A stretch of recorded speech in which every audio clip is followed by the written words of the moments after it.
My name is Rashonda Wellington. I'm a graduating senior here at A&T, and I'm also a call center representative, and I have been in this field for many years. For my project, I chose to do it on sexism. Sexism is something that is in our culture and woven throughout our history and our policies and our laws that govern, our day-to-day lives. And in researching the topic, as widespread as sexism, when I started to look at where it could be measured and where the problem comes from and where it stems from, it's so many places. So one place that I recognize that affects me personally was, where can I go to study sexism? Everywhere. I can turn on the TV, I can go to the grocery store, I can look at ads, I can go to school. And at this point, what I've learned is it's not so much about where we see sexism to start, it's about where can we not get away from sexism. And I believe that's at the workplace.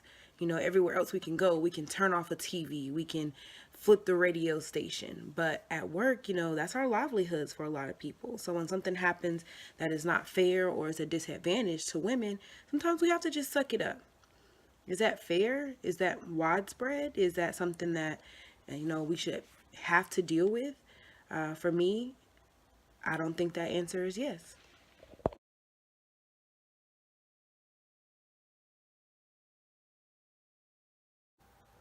The groups I want to target for exploration of this would be women and transgender women, and really women like myself, especially women of color. And, because not only do we have the women on there, but then we have being a minority. So it definitely adds layers to a bigger issue that we're already dealing with. So, the people that I want to target with my message are definitely women of all colors and men as well. A big thing that will help with sexism is awareness. So the more people that we can reach, the better. But I believe who I first want to reach is women. I want to reach us. I want to reach us as women to band together first. And when we come together with one voice and on the same goal and topic, then we can be heard widespread. We can bring our message to people who will never be able to truly relate to us, but we can help them understand it in their own words or how they understand it.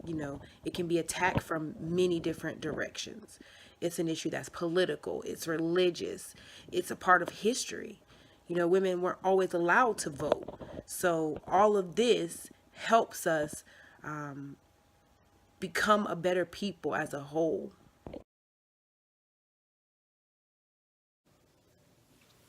Hello, my name is Kiana Weeks. I work at Conduit Global in McLeansville, North Carolina, and I am a supervisor. I do believe that there is sexism within the workplace, and that does cause disadvantages for women, such as myself, especially being in a supervisor role. Now, as far as laws are concerned, I feel as if, every job has that one law, about no discrimination. I think it's the Title VII law that is within the workplace for employment. No discrimination as far as promotions or anything, as far as hiring as well within the workplace. Don't see as much when it comes to hiring just for that main entry level employee, mainly because most companies want to make sure that they're maintaining employees and also just getting employees through the door. But at the same time, you never want to see someone get discriminated against because of their sex, male, female, or transgender. And everyone just needs to keep an open eye, but also keep an open mind. Your qualifications have nothing to do with your gender. If you are fully qualified, I say go for the position, go for the promotion. There's no other way to do it, because if you're qualified, do it.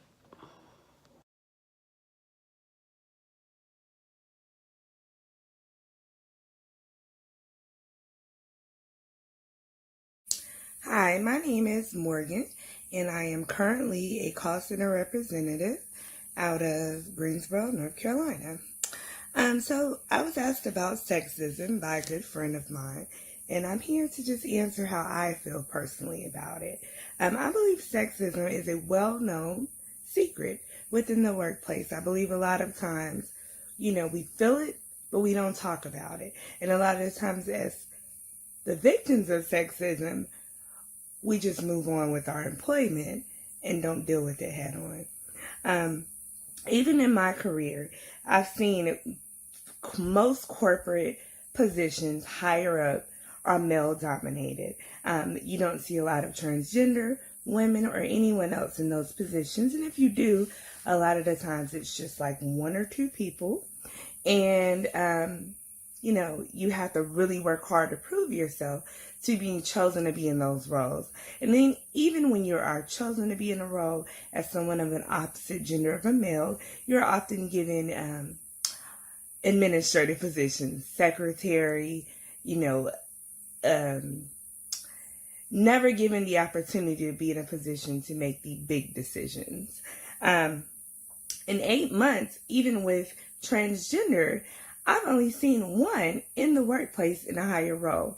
That's in 8 months in my current job. But if I think about my full career as a call center representative, which spans over 10 years, I've only seen one transgender individual in a leadership role. And this was a very small role. So even with that, with times changing, as much as we advocate to change the laws and to make things more fair, the problem is the belief doesn't change. A lot of people, even females, transgender, feel like men work harder. So they are easily given positions. And if you're not a man, you have to work harder to prove that you deserve that position or that you're worthy. So I don't think that changing the laws would really help.